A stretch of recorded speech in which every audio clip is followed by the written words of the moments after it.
Peggy 16. Fighting twice in one night was the toughest thing I ever done athletically in my life. When I did it, I fought two of the best fighters in the world. Chuck Liddell was a big star in UFC. At the end of the first round, I'll never forget this, Chuck gave me one of the most devastating body shots I ever taken in my life.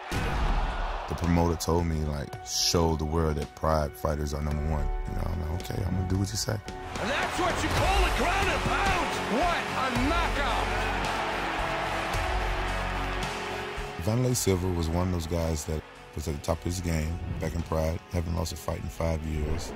The first time I fought him, 14 to 15 times he Muay Thai kneed me in the face. Oh, good knee to the head. In my sport, you make one mistake, the fight could be over. Vanderlei Silva does it again. You know, I kind of left Pride. I was unhappy over there and stuff like that, so I just took off. WFA was this organization that was up and coming, so I went there and I fought for them. They are just going toe-to-toe. Shortly after that, the UFC purchased their rights and their fighters, and that's how I become to be a UFC fighter. I trained as if my life depended upon it. I trained like I was going to die in that cage. Basically, pretty much eat, sleep, train. It's like it feels like you have no life for 2 months, 2.5 months. When we spar, it's harder than a fight. And if you don't prepare right and your mind's not right, you can get hurt. I felt unstoppable. I felt like if they would have put a bull in the cage with me, I was going home with his horn.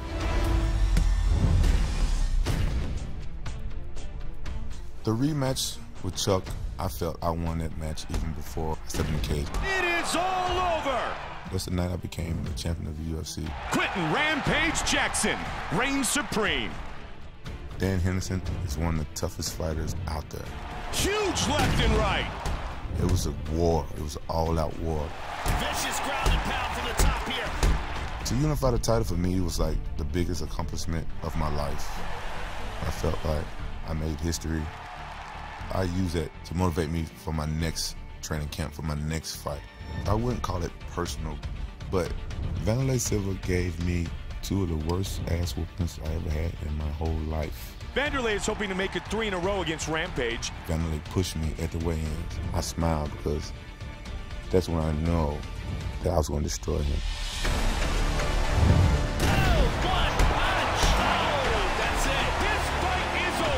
He was out before he even hit the ground. The power in that finishing punch, absolutely lethal. UFC Undisputed 3, your move.